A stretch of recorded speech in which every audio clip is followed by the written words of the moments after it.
ഇതാണ് കുടുകുടുവിൻ്റെയും അമ്പലം ഗൈസ്. ഇവിടെ മുല്ലപ്പൂവൊക്കെ വെച്ച് സെറ്റാണ് ചെക്കന്മാര്. പാത്തുണ്ടായിരുന്നു. പാത്തോ അടുത്ത് കത്തി. ആ ഞാൻ കത്തിച്ചേരാ. ഈ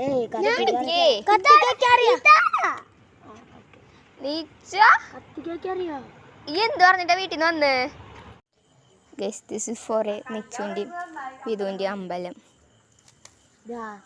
രാത്രിയാണ് വിളക്കത്തിക്കണത് ഗൈസ്.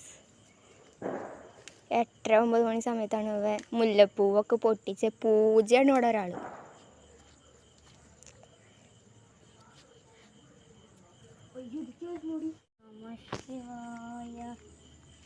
വൈകൊന്ന് പിന്നെ പറയുന്നത് വിളിച്ചെടുക്കട്ടെ. ഇതടുത്ത് കത്തിക്കണം. വല്ലതും കാണണ്ടോ നിനക്ക്? ഞാൻ കത്തിച്ചരാ.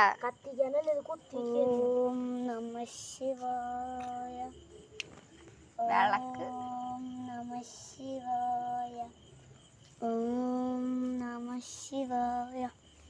കുടുകുടുവിൻ്റെ വെള്ളപ്പല്ല് കണ്ണു.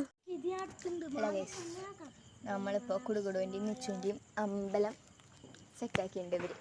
അപ്പം അതാണ് ഇപ്പോൾ കാണുന്നത്. ഇതാണ് ഇവരുടെ അമ്പലം. കണ്ട ഫുൾ തീയാണ്. നിച്ചുവിനെ പഠിക്കണം എന്ന് പറഞ്ഞിട്ടാണ് എൻ്റെ വീട്ടിലേക്ക് വന്നിരിക്കണത്.